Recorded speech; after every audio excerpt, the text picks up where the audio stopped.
5G बहू। सुमित्रा जी का बेटा था अमित और बहू का नाम था अमृता। सुमित्रा जी की बहू की बातें सुनकर ऐसा लगता था कि जैसे वो बहुत इंटेलिजेंट है, क्योंकि उससे कभी भी कोई भी सवाल पूछो फट से जवाब दे देती थी। अरे भाई, उसके जवाब से तो गूगल भी पीछे रह जाता था। और इसलिए कम से कम सुमित्रा जी के घर में तो किसी को भी गूगल की जरूरत ही नहीं पड़ती थी। जब भी घर में कोई बात चलती, कोई कुछ भी कहता, तो अमृता फट से कह देती, ये तो मेरे साथ भी हुआ था, मुझे इसके बारे में सब मालूम है। एक दिन सुमित्रा जी अमित और अपनी बहू अमृता के साथ अमित के बुआ जी, फूफा जी यानी कि मुकेश और उर्मिला जी के यहाँ पर मिलने के लिए गए। अरे बहुत अच्छा किया अमित बेटा, इतने दिनों के बाद आए हो तुम। हाँ सुमित्रा भाभी, कभी तो आ जाया करिए अपने बच्चों को लेकर। आपकी बहू के आने से तो हमारे घर में भी रौनक आ गई है। वो क्या है ना, अमित ऑफिस के काम में बहुत बिजी रहता है, इसलिए उसे तो वक्त ही नहीं मिल पाता। अच्छा, लगता है नौकरी काफी मुश्किल है अमित की। अरे नहीं नहीं फूफा जी, ऐसी कोई बात नहीं है। आप तो जानते हैं ना प्राइवेट जॉब में कितना काम होता है। अरे कोई समझे ना समझे, मुझे तो पता है प्राइवेट नौकरी में इतना काम करना पड़ता है कि इंसान की आफत आ जाती है। लेकिन बेटा, तुमने तो कभी जॉब की ही नहीं, तुम्हें कैसे पता? अरे जॉब नहीं की तो क्या हुआ मम्मी जी, सब जानती हूँ मैं। सबसे पहले ऑफिस में जाओ, वहाँ पर अपनी एंट्री डालो, उसके बाद दिन भर सिस्टम पर बैठकर काम करो। चारों तरफ कैमरे लगे होते हैं, आप अपनी नजर इधर की उधर नहीं कर सकते। उसके बाद दिन भर बॉस की चिक चिक सुनो, वो अलग से। यही सब होता है, मुझे ना सब पता है। अरे बहू रानी तो काफी इंटेलिजेंट है, हर बात की खबर है इसको। थोड़ी देर बाद, अब देखिए सुमित्रा भाभी, इतने दिनों के बाद आई हैं आप, खाना खाकर ही जाना, ऐसे तो मैं आपको जाने नहीं दूंगी। वैसे बुआ जी, खाने में क्या बनाया है? वो क्या है ना बेटा, आज तुम्हारी बुआ जी की तबीयत थोड़ी ठीक नहीं थी, इसलिए हमने सोचा कि जब तुम लोग यहाँ आ जाओगे तो बाहर से खाना मंगवा लेंगे और साथ में बैठकर खाएंगे। लेकिन बस प्रॉब्लम इतनी सी है कि मुझे बाहर से खाना ऑर्डर करना नहीं आता। सोचा जब अमित आएगा तो उसी को बोल दूंगी। अरे मुझे आता है ना, मैं कर देती हूँ ऑर्डर। बताइए क्या क्या मंगाना है आपको? इटालियन, कॉन्टिनेंटल, इंडियन, पंजाबी, सब पता है मुझे। क्या बात है बहू, क्या घर में भी खाना रोज बाहर से ऑर्डर करती हो? अरे नहीं नहीं नहीं बुआ जी, ऐसी कोई बात नहीं है, बस मुझे ना सब पता है। कोई बात नहीं अमृता, मैं अपने फोन से ऑर्डर कर देता हूँ। अरे क्या बात है, आजकल ऑनलाइन डिलीवरी पर कोई ऑफर नहीं चल रहा है, वरना काफी पैसे बच जाते हैं। कैसी बात करते हैं अमित, मैं कह रही हूँ ना मुझे सब पता है। मुझे एक बहुत अच्छा ऑनलाइन डिलीवरी वाला मालूम है, जहाँ पर 50% ऑफ मिल जाएगा। और आज तो वैसे भी फ्राइडे है ना, फ्राइडे को तो उस पर 50-70% ऑफर मिलता ही मिलता है। अरे क्या बात है, इसके बारे में तो मुझे पता ही नहीं था। अरे बेटा, जिस चीज के बारे में किसी को पता नहीं होता, हमारी बहू को पता होता है।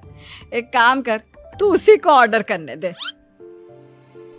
क्या बात है अमृता बेटा, तुम तो बहुत इंटेलिजेंट हो, सब कुछ जानती हो। कुछ दिनों के बाद सुमित्रा जी की कुछ सहेलियां उनसे मिलने के लिए आती हैं। अरे सुमित्रा बहन कैसी हो, बहू कैसी है तुम्हारी? अरे पूछिए मत, बहुत इंटेलिजेंट है मेरी बहू, सब कुछ जानती है। क्या बात है, बहू के आने के बाद तो औरतें दुखी हो जाती है, लेकिन तुम तो बहुत खुश लग रही हो। वो क्या है ना, मेरी बहू है ही इतनी अच्छी। अरे तो बुलाओ ना, हमारे साथ बैठेगी, बातें करेंगी तो हमें भी अच्छा लगेगा। सुमित्रा जी अमृता को बाहर बुलाती हैं और उसके बाद सब लोग बातें करने लगते हैं। क्या बताऊं, कुछ दिनों से घुटनों में इतना दर्द हो रहा है कि चला भी नहीं जाता। अब बुढ़ापे में तो ये सब चलता ही रहता है, क्या कर सकते हैं। आंटी जी, आप योगा करिए, योगा और साथ में ना काले तिल खाया करिए, आपके घुटनों का दर्द भाग जाएगा। लेकिन तुमको ये सब कैसे पता बेटा? अरे मेरे भी घुटनों में दर्द होने लगा था, मैंने योगा किया और काले तिल के साथ गुड़ मिलाकर उनके लड्डू बनाकर खाए, एकदम ठीक हो गए हैं मेरे पैर। अमृता, ये तुम क्या कह रही हो? इतनी कम उम्र में तुम्हारे पैरों में दर्द कैसे हो सकता है? अरे मम्मी जी सच कह रही हूँ, एक बार अगर कोई ये नुस्खा अपना लेना बस मजा आ जाए। ठीक है बेटा, अगर तुम कहती हो तो मैं ये करके देखती हूँ। मुझे सब पता है आंटी जी, ये मेरे साथ हो चुका है, इसीलिए तो बता रही हूँ मैं आपको, ऐसे नहीं बताती किसी को। कुछ दिनों के बाद अमित अमृता को अपने दोस्तों के साथ घूमने के लिए ले जाता है। क्या यार, क्या जिंदगी हो गई है। सारा दिन ऑफिस का काम करते रहो, अपनी हेल्थ पर तो ध्यान ही नहीं दे सकते। अरे क्यों नहीं दे सकते अपनी हेल्थ पर ध्यान, सब दे सकते हैं। इंसान चाहे तो कुछ भी कर सकता है। क्या बात है भाभी, आप इतनी श्योरिटी के साथ कैसे कह सकती हैं?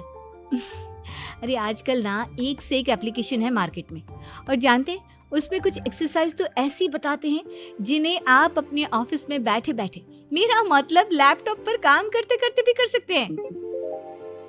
अमृता, ऐसी एक्सरसाइज के बारे में तो मुझे भी नहीं पता था, तुम्हें कैसे मालूम?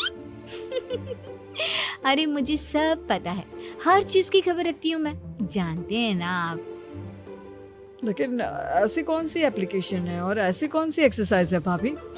एक मिनट, मैं आपको अपने मोबाइल में दिखाती हूँ। अरे वाकई में भाभी तो सही कह रही हैं। देखो यार, इसमें कितनी अच्छी एक्सरसाइज दिखाई गई है। अपनी चेयर पर बैठे बैठे एक्सरसाइज भी कर लो, काम भी और हेल्थ भी। वाह भाभी वाह, मजा आ गया। लेकिन अमृता, तुम्हें इस बारे में कैसे पता? अब मेरे साथ जो चीज हो चुकी है उसके बारे में तो मुझे पता होगा ही ना अमित। मतलब तुम कब ऑफिस में काम करने गई जो तुमने ऑफिस करते करते एक्सरसाइज की? मैं जो किचन में काम करती हूँ अमित, घर के काम, वो किसी ऑफिस के काम से काम है क्या? बस मैं भी वो सब करते करते इनमें से कुछ एक्सरसाइज ट्राई कर लेती हूँ, इसीलिए मुझे सब पता है। सही है यार, तुम तो बहुत इंटेलिजेंट हो। कुछ दिनों के बाद ये क्या है? एक दोस्त ने मेरे साथ एक मजाक किया है, लेकिन समझ में ही नहीं आ रहा। अरे बेटा, तो अमृता से पूछ लेना, उसके पास कोई ना कोई जवाब जरूर होगा। ठीक कहती है मम्मी जी, मैं सब जानती हूँ। लेकिन अमृता, ये थोड़ा मुश्किल है, सोच लो। मेरे लिए कुछ भी मुश्किल नहीं, दुनिया की कोई भी पहेली हो मैं चुटकी में सॉल्व कर लेती हूँ। अच्छा ठीक है, देखो मेरे दोस्त ने मुझे एक खाली पेपर दिया है और कहा है कि इस पर उसने मेरे लिए कुछ मैसेज लिखा है। अब एक बात बताओ यार, खाली पेपर पर, I mean, जिस पर कुछ भी नहीं लिखा हुआ, उसे मैं कैसे पढ़कर बताऊं? अरे बस इतनी सी बात, इसे तो मैं चुटकियों में सॉल्व कर दूंगी अमित। लेकिन कैसे बहू? इस पेपर पर तो वाकई में कुछ नहीं लिखा हुआ, एकदम खाली पेपर है, कैसे, क्या पढ़ोगी तुम? अमित, एक छोटा सा काम करो, जल्दी से एक मोमबत्ती लेकर आओ। अरे बहू, पेपर में आग लगाने का इरादा है क्या? नहीं मम्मी जी, इस पेपर पर अमित के दोस्त का लिखा हुआ मैसेज पढ़ने का इरादा है। अमित कैंडल लेकर आता है। अब ना बस इस पेपर को धीरे धीरे कैंडल के ऊपर घुमाते रहो, देखना 2 ही मिनट में मैसेज आपकी आंखों के सामने होगा। अच्छा ठीक है, मैं ऐसा करके देखता हूँ। 2 मिनट के बाद, अरे वाकई में इस पर तो अक्षर बनने लगे, लेकिन ये हुआ कैसे? और अमृता, तुम्हें कैसे पता? बात सिंपल है मम्मी जी, अमित के दोस्त ने नींबू के रस से मैसेज लिखकर उसे सुखा दिया। आप अगर मैसेज पढ़ना हो ना तो पेपर को आग के सामने ले जाओ और लेटर्स अपने आप उभर कर आ जाते हैं। वाह बहू, लेकिन तुम ये सब कैसे जानती हो? अरे मम्मी जी, जब मैं छोटी थी ना तो अपनी सहेलियों के साथ ऐसे ही गेम खेला करती थी। ये तो मेरे साथ कितनी बार हो चुका है, मुझे सब पता है। थैंक यू यार अमृता, तुम्हारी वजह से हमें कुछ भी सोचने की जरूरत ही नहीं पड़ती, तुम सब कुछ बता देती हो। कुछ दिनों के बाद सुमित्रा जी को अमृता के प्रेग्नेंट होने की खुशखबरी मिलती है और सुमित्रा जी अमृता को डॉक्टर के यहाँ लेकर जाती है। देखिए सुमित्रा जी, आपकी बहू की तबीयत बिल्कुल ठीक है, किसी भी तरह की चिंता करने की कोई जरूरत नहीं है, लेकिन हाँ, उनको आयरन वाली डाइट खाने की बहुत जरूरत है। ठीक है डॉक्टर साहब, आप बता दीजिए मैं अपनी बहू को क्या क्या खिलाऊं ताकि उसकी तबीयत ठीक रहे और आने वाले बच्चे की भी। अरे मम्मी जी, इसमें डॉक्टर से पूछने की क्या जरूरत है, किशमिश है, अनार है, पालक है, ये सब खाना चाहिए, आयरन का लेवल बिल्कुल बराबर रहता है। अरे वाह, आपकी बहू तो सब कुछ पहले से ही जानती है। ये तो बहुत अच्छी बात है। देखो, आयरन के साथ तुम्हें कैल्शियम भी खाना होगा। जानती हूँ मैं, अगर आयरन की खाली सप्लीमेंट लेते हैं और कैल्शियम नहीं लेते तो बॉडी उसे अच्छे से एब्जॉर्ब नहीं कर पाती। सब पता है मुझे। बहू ये भी मालूम है? हाँ मम्मी जी, आप तो जानती है ना, मुझे सब पता है। आपकी बहू की बातें सुनकर अच्छा लग रहा है। मुझे ऐसी बहुत कम लड़कियां मिलती हैं जिन्हें इतनी नॉलेज होती है, सारे सवालों के जवाब देती है। और हमारे इंडिया में तो वैसे भी हालात बहुत खराब है। बिल्कुल ठीक कह रहे हैं आप डॉक्टर साहब, लेकिन मैं उन लड़कियों की तरह नहीं हूँ। बहुत ख्याल रखती हूँ मैं हर चीज़ का। और जानती हैं आप, हमारे घर में तो किसी को किसी चीज़ के बारे में गूगल करने की जरूरत ही नहीं पड़ती। बिल्कुल ठीक कह रही है अमृता। अरे कुछ भी पूछ लो, इसे सब पता होता है। अरे वाह, तुम तो बड़ी कमाल की लड़की हो। चलो, ये तो बहुत अच्छी बात है, लेकिन फिर भी डॉक्टर की सलाह पर पूरा ध्यान देना चाहिए। वैसे क्या चाहिए तुम्हें, बेटा या बेटी? अरे डॉक्टर साहब, कुछ भी हो जाए, बस बच्चा अच्छे से हो जाना चाहिए। मुझे तो दोनों में से किसी से कोई भी परेशानी नहीं। और सुमित्रा जी, आप? डॉक्टर मैडम, मुझे तो लड़के और लड़की में कभी भेद करने की आदत ही नहीं है। पोता आए या पोती, मेरे लिए तो दोनों एक बराबर है। सुनकर अच्छा लगा। वैसे आप जानती हैं, हमारे यहाँ पर तो लोगों को बड़ी बेचैनी रहती है ये जानने की कि पेट में लड़का है या लड़की, लेकिन विदेशों में ऐसा नहीं होता। हाँ, वहाँ पर तो सब कुछ पहले से ही बता देते हैं ना। ये भी कोई बात हुई भला? लेकिन तुम्हें कैसे पता कि वहाँ पर सब कुछ पहले ही बता देते हैं? अच्छा हाँ, तुम तो सब कुछ पहले से ही जानती हो ना। तुम्हारे साथ तो सब कुछ पहले से ही हो चुका होता है। नहीं मम्मी जी, ये तो मेरे साथ पहली बार हो रहा है, इसलिए मैं ये डायलॉग नहीं बोल सकती। अमृता की बात सुनकर सुमित्रा और डॉक्टर दोनों हंसने लगते हैं।